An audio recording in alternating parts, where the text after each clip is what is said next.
Bismillahirrahmanirrahim. Assalamualaikum warahmatullahi wabarakatuh. Alhamdulillahi wahdah. Wassalatu wassalamu ala man la nabiyya ba'dah wa ala alihi wa sahbihi wa mawalah, amma ba'du. Sahabat sekalian, di dalam kehidupan ini tentunya kita sering dihadapkan dengan berbagai macam problematika kehidupan. Nah, lalu seberapa penting peran doa dalam mengatasinya?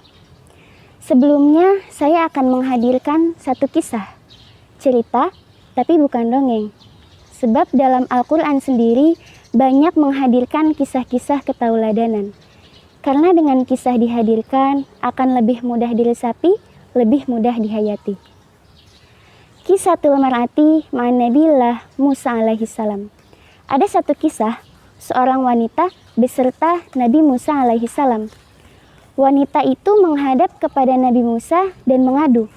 Sebab Nabi Musa ini dikenal dengan kalimullah yang bisa bercakap-cakap dengan Allah tanpa Jibril alaihi salam. Apa yang dikeluhkan? Wahai Musa, wahai Nabi Allah, wahai kalimullah, aku ini sudah menikah lama, tapi belum juga dikaruniai seorang anak.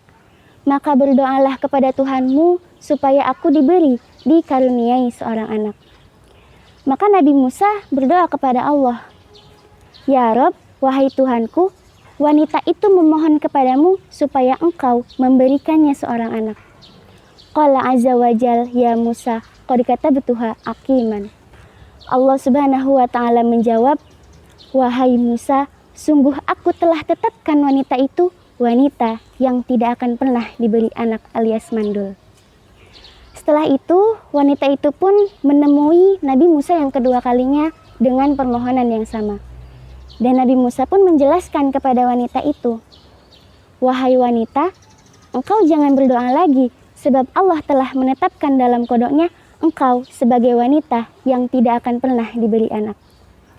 Maka wanita itu menangis sejadi-jadinya dan pergi dari hadapan Nabi Musa alaihissalam. Singkat cerita, wa ba'da sannah, 1 tahun berikutnya, datang lagi wanita itu menghampiri Nabi Musa alaihissalam. Nah, seraya dia ini menggendong bayi yang sedang masa-masanya disusui. Maka Nabi Musa bertanya kepada wanita itu, Ya amatallah, ma hadza people?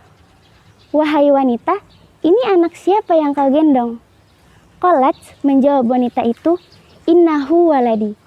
Sesungguhnya ini adalah anakku. Allah yang Ar-Rahim memberikannya kepadaku. Maka Nabi Musa kaget luar biasa dan bertanya lagi kepada wanita itu, Wahai wanita, bukankah Allah telah menetapkan dalam kodoknya engkau sebagai wanita yang tidak akan pernah diberi anak? Lalu bagaimana jawaban wanita itu?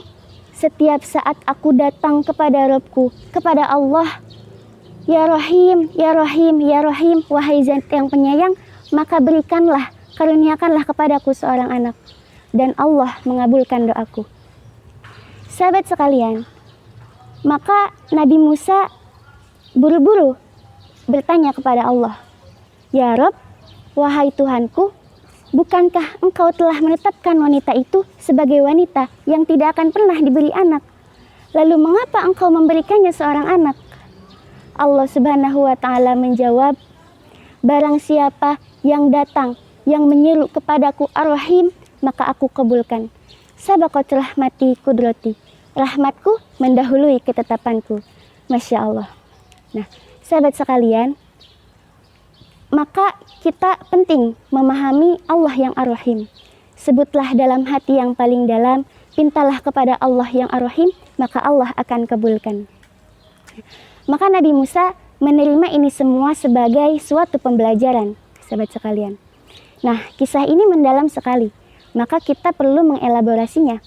Salah satunya yang akan kita ambil hikmahnya dari kisah ini, betapa ketetapan Allah. Allah telah menetapkan kita dengan segala urusannya. Akan tetapi Allah pun memberikan peluang. Allah memberikan peluang kepada kita sebab Allah telah memberikan potensi kepada kita sehingga kita bisa berusaha dan berdoa kepada Allah.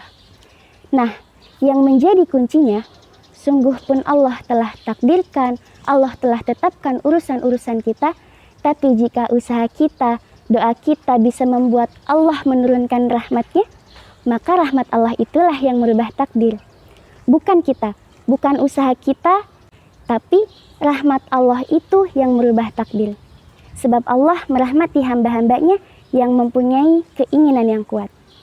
Sahabat sekalian, dalam satu hadis dikatakan, ad-doa sholahul mu'minin. Doa adalah senjatanya bagi orang yang beriman. Dan dalam hadis lain pun dikatakan, ad-doa ruhul ibadah. Doa ini adalah otaknya ibadah. Artinya, perencanaan-perencanaan ibadah itu ya adanya di doa, sahabat sekalian. Dengan doa yang baik, perencanaan yang baik, maka langkah-langkah ibadah kita pun akan semakin baik. Amin ya Allah ya Rabbal Alamin. Sahabat sekalian, jika benak sedang kusut, kalut dan semrawut, ingatlah bahwa doa dan usaha jangan sampai susut. Itu saja yang dapat saya sampaikan. Wabillahi taufiq wal hidayah. Wassalamualaikum warahmatullahi wabarakatuh.